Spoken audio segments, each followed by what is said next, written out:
नमस्कार दोस्तों, मैं हूं आपका दोस्त रोहितास यादव। कुछ मार्केट का जायजा लेते हैं। एक्चुअली चल क्या रहा है मार्केट में, अभी डाउन ट्रेंड रहेगा या यहां से थोड़ा बहुत अप ट्रेंड के कुछ सीन निकल सकते हैं, और आपका ट्विटर पर कुछ चीज़ें ट्रेंडिंग में हैं उस पर भी डिस्कस करेंगे। चलिए, अच्छा लगे तो लाइक सब्सक्राइब जरूर कीजिए। पहले लेते हैं मार्केट यानी कि बीटीसी क्या कर रहा है। इसका हाल चाल तो देखिए, अभी थोड़ा सा बियरिश ही चल रहा है।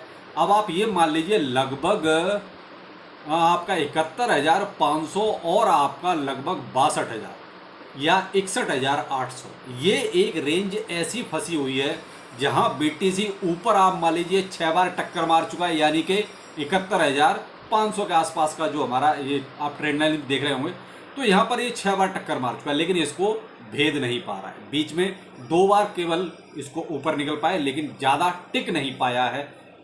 गया ऊपर, लेकिन वो कहते हैं टिकने के लिए कुछ वॉल्यूम चाहिए, शायद उतना वहां नहीं मिल पाया, इसलिए फिर नीचे आया।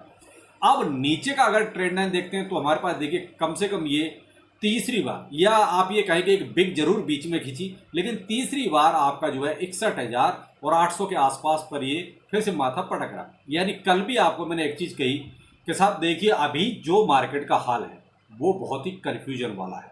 यहाँ आप कोई भी ऐसी ट्रेड मत लीजिए जिससे कहीं कहीं आपको नुकसान के चांस ज़्यादा रहें। जो करना है, जैसा भी करना है, आप एसआईपी कीजिए, स्पॉट में कीजिए। केवल अभी स्पॉट के लायक मार्केट है, फ्यूचर के लायक अभी मार्केट नहीं है। या फिर आप बहुत ठीक है रिस्की ट्रेडर हैं तो में भी आप कर सकते हैं, वो आपके ऊपर डिपेंड करता है।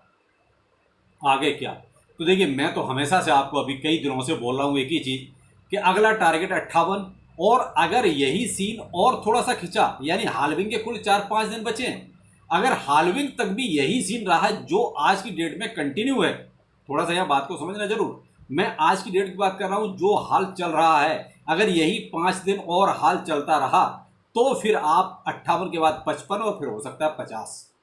क्योंकि हाल्विंग के बाद तो वैसे ही थोड़ा सा डाउनफॉल आता है।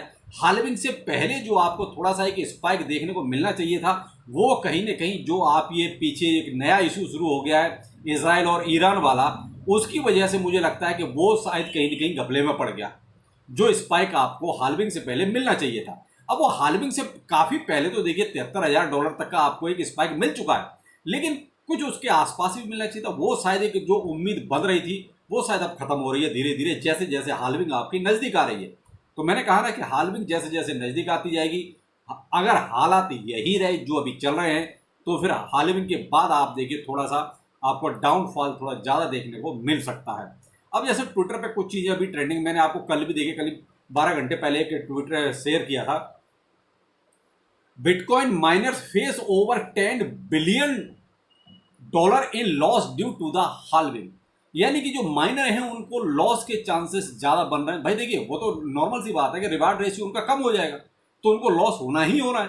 तो उससे पहले देखिए वो सेल भी मारेंगे, क्योंकि उनके पास जो अपना ऑलरेडी पहले से माइंड किया हुआ माल है, यानी कि जो बीटीसी है, उसको वो निकालने की पूरी कोशिश करेंगे। तो वहां एक ये प्रेशर अलग से आएगा। दूसरा, हाल्विंग का जो एक वो कहते हैं कि जो हाइप थी या जो एक पॉजिटिविटी जो मोमेंटम बना हुआ था, वो कहीं ना कहीं फिनिश हो जाएगा। फिर आपका धीरे धीरे धीरे धीरे जो मोमेंटम बनता है, यानी कि 4-5-6 महीने बाद वो फिर आपका धीरे धीरे मोमेंटम बनेगा। लेकिन जो हाल्विंग के इर्द गिर्द जो आप जो स्पाइक देखना चाह रहे थे, वो कहीं ना कहीं मुझे लगता है कि ईरान और इसराइल मिलके खा गए, वो आपको शायद अब देखने को ना मिले। इधर भाई साहब एक ट्विटर पर भी इलॉन मस्क का एक और ट्वीट ट्रेंड कर रहा है कि साहब इलॉन मस्क जो है थोड़ी सी फीस लगाने जा रहे हैं सब पर, यानी कि जो ट्विटर का यूज करेगा।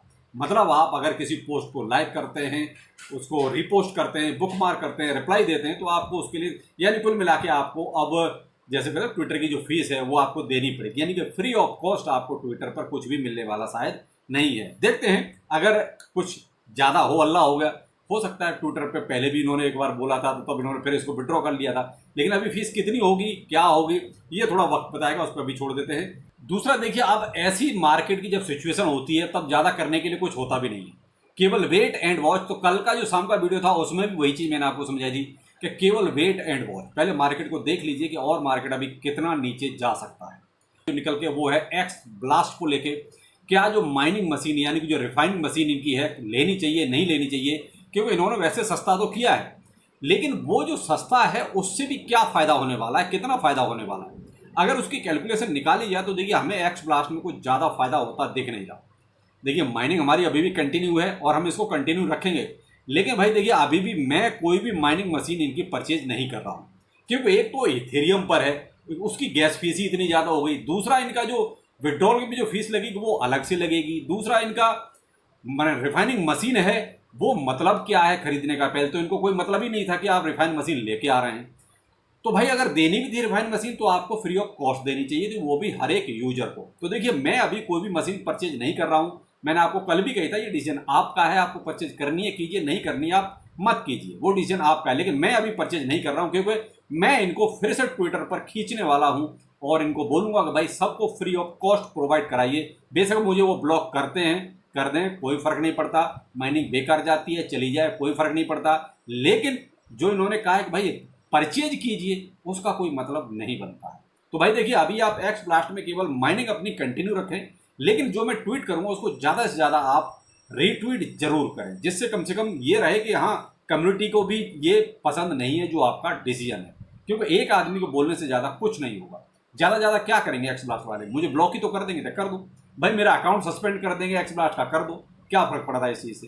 तो भाई इसलिए कम से कम जो चीज़ें अगर हम विरोध नहीं करेंगे, जो जैसा ये कर रहे हैं तो फिर आज ये कर रहा है कल को कोई और भी करेगा, इसलिए इनको यहीं पर आड़े हाथों लिया जाए तो ज़्यादा बेहतर है। इन्होंने देखिए पहले चीप के लिए कहा तो चीप तो कर दी इन्होंने, लेकिन उसका भी हमें कोई ज़्यादा फायदा मिलता दिख नहीं रहा। इसलिए देखिए आप उनकी ट्विटर पर खिंचाई जरूर करेंगे तो उसमें आप जरूर साथ दीजिएगा, क्योंकि तभी आपको फ्री ऑफ कॉस्ट मिल सकती है, वरना देखिए फिर तो ये एक्स ब्लास्ट हमें बाद में छोड़ना ही पड़ेगा, क्योंकि हमें अपना बता सकता हूँ। बाकी देखते हैं अगर इन्होंने डिसीजन चेंज किया, फ्री ऑफ कॉस्ट करी, या मान लीजिए $1-8 की करी तो ठीक है, सोचा जाएगा बाद में, लेकिन अभी ऐसा कुछ भी नहीं। अभी तो फिलहाल मैं इनकी खिंचाई करने का मूड बना चुका हूँ। चलो इनकी खिंचाई करते हैं मिलकर, भाई एक्स ब्लास्ट वालों रिफाइनिंग मशीन नहीं चाहिए, देनी है तो फ्री ऑफ कॉस्ट। तो चलिए फिर मिलते हैं, नमस्कार।